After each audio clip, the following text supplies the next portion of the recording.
Nous croyons que l'honneur des Français consiste à continuer la guerre aux côtés de leurs alliés.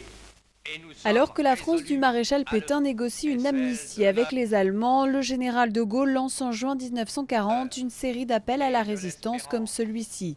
Le premier, celui du 18 juin, restera gravé dans l'histoire, même s'il n'en subsiste aucun enregistrement.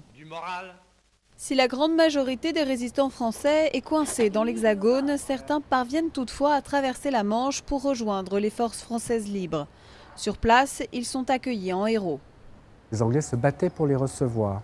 Ils ont été reçus dans les familles anglaises.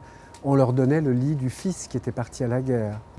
Il suffit de se promener du côté de Mayfair à Londres pour retrouver la trace de ces résistants français. Ici, aux 3 Carlton Gardens, siégeaient les bureaux de la France libre. Sur la façade de la maison, des extraits de l'appel du 18 juin gravés sur une plaque en marbre.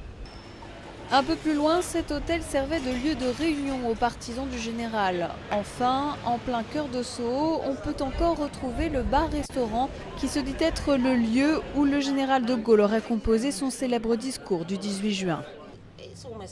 On est presque sûr qu'il l'a écrit ici. Gaston Berlemont était le seul propriétaire français d'un bar-restaurant dans le pays. Ils sont forcément venus ici.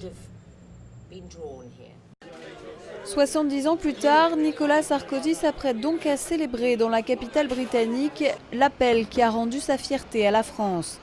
Un hommage au général de Gaulle pour qui la flamme de la résistance française ne doit jamais s'éteindre.